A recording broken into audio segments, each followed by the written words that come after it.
আমি ক্যাসের জগতের অরিজিনাল ভাদাইমা আসান আলী। জনপ্রিয় কৌতুক অভিনেতা বাদাইমা খ্যাত আহসান আলী রোববার 22 মে দুপুরে ঢাকার একটি হাসপাতালে চিকিৎসাধীন অবস্থায় তিনি মারা যান। দীর্ঘদিন ধরে তিনি ক্যান্সার ও লিভারের সমস্যায় ভুগছিলেন। মৃত্যুকালে তিনি 2 স্ত্রী, 2 ছেলে ও 2 মেয়ে সহ অসংখ্য গুণগ্রাহী রেখে গেছেন। তিনি টাঙ্গাইল সদর উপজেলার দাইন্যা ইউনিয়নের রামপাল গ্রামের বাসিন্দা ছিলেন। এ বিষয়ে কৌতুক অভিনেতার শ্যালক জজ আলী জানান, তিনি দীর্ঘদিন ধরে ক্যান্সারে আক্রান্ত ছিলেন। তার লিভারে পানি জমিয়ে গিয়েছিল। রোববার সকালে অসুস্থ হয়ে পড়লে তাকে প্রথমে শহরের একটি বেসরকারি ক্লিনিক সেবা ইন্টারন্যাশনালে নেওয়া হয়। সেখান থেকে পরে আহসান আলীকে উন্নত চিকিৎসার জন্য ঢাকায় পাঠানো হয়। ঢাকার শহীদ সোহরাওয়ার্দী হাসপাতালে চিকিৎসাধীন অবস্থায় দুপুর 1:40 মারা যান তিনি। তার জানাজা নামাজ রাত 9টার সময় দাইন্যা রামপাল জামে মসজিদ ঈদগাহ মাঠে অনুষ্ঠিত হয়েছে। আহসান ভাই এসেছে আমাদের সেবা ইন্টারন্যাশনালে। গেছিল গ্রাম চিকিৎসকের কাছে দিয়ে দিছে ইনজেকশন সরাসরি হাড়ে ডাক করবে হাড়ে সমস্যা এটা হলো একদম কি বিখ্যাত হলো সে তো আমি তো দেই কাম করে দিলেন কেন নেব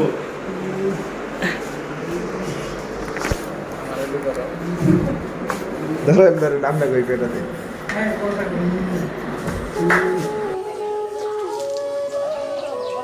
তাকে গোসল দেওয়ানোর বন্দোবস্ত করা হচ্ছে, ওদিকে বাঁশ কাটা হচ্ছে। দেশবাসী সবাই চেক করাইছি, আমি তারে দূর করে দিছি। আমার বাবা অসুস্থ ছিল, আমি তাকে বাড়ি করে দিছি। তারা খারাপ মাইন্ডে নিছেন, কিন্তু আমার মনে যে কষ্ট দিয়ে বুঝতে পারি। আমার বাবার লিভারে অনেক সমস্যা ছিল, 13 বছর ধরে রক্ত বেরা চলে।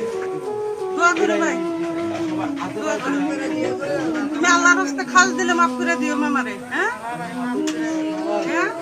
তিনি অত্যন্ত একজন ভালো মানুষ এবং মানুষের শত কান্না এবং ব্যথার মাঝেও উনি মানুষকে এমনভাবে কথা বলতেন যে মানুষ তার কষ্টকে ভুলে গিয়ে হাসতে থাকতো। ওনার শারীরিক সমস্যা ছিল, ব্লাড ক্যান্সার ছিল। লাশ কিন্তু ইতিমধ্যে চলে আসছে, আমরা শুনছি। আমি আপনাদের সাথে একটু সংযুক্ত রাখছি যে লাশ চলে আসছে। লাশ হয়তো কখন দাফন হবে সেটাও আমি আপনাদেরকে একটু জানাবো। এখানে অসংখ্য লোকজন আছে। আমি একটু আহসান আলীর পরিবারকে যদি আমি একটু দেখানোর চেষ্টা করি যে আহসান আলীর পরিবার, আপনারা দেখতে পাচ্ছেন যে আহসান আলীর সাথে যারা কাজ করতেন এরা কিন্তু আহসান আলীর সাথে কাজ করতেন। এরা কিন্তু আহসান আলীর সাথে কাজ করতেন। আমরা তাদের একটু দেখানোর চেষ্টা করতেছি। আহসান আলীর যে এখানে অসংখ্য লোকজন ছিল, কিন্তু তারা কিন্তু আসলে আমরাও বলতে পারছি না। খুবই মর্মাহত একটি দৃশ্য, আসলে খুবই দুঃখজনক। আমরা আহসান আলীর লাশ কিন্তু আসছে।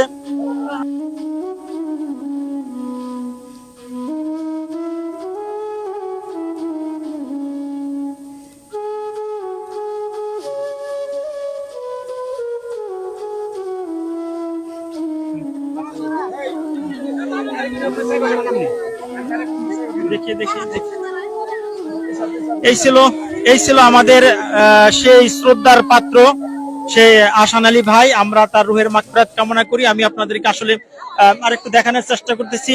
তাকে দেখে মনে হচ্ছে না যে তিনি মারা গেছেন, এরকম কিছু মনে হচ্ছে না। আল্লাহ পাক তার চেহারাটা কিন্তু আপনারা দেখেন কত সুন্দর, আর তাকে কিন্তু কত সুন্দর দেখা যাচ্ছে, কত সুন্দর দেখা যাচ্ছে। আমরা তাকে আল্লাহ তাকে ভেস্তে নসিব করুক, আমরা সেই কামনা করি, সেই কামনাই আমরা করছি।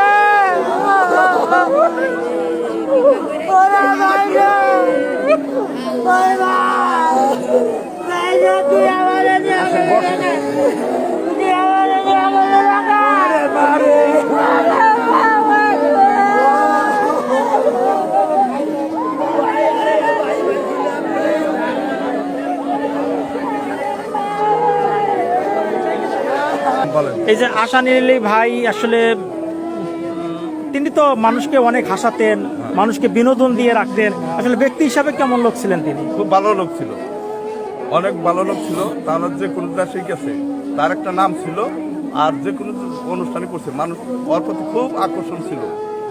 কিন্তু এমনি ব্যক্তি জীবনে আসলে তিনি কেমন লোক ছিলেন? খুব ভালো ছিল, খুব ভালো, সবার সাথে ভালো, সবার সাথে আসার ব্যাপার ভালো ছিল, সবার সাথে ভালো, ছোট বড় সবার কোনো বাদবুস নাই, সবাই আর এক সমান দেখছে, খুব ভালোভাবে দেখছে।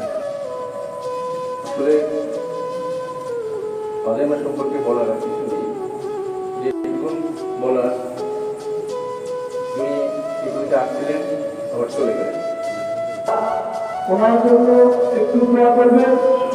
আপনাদেরকে যেমন হাসিয়েছে, আল্লাহ তাআলা যেন এই অন্ধকার কবরে তাকে হাসায়, আপনারা সেই দোয়া করবেন এবং আমাদের এই সংসপ্ত পরিবারের জন্য দোয়া করবেন। আল্লাহ যেন এই শোক শক্তি দান করে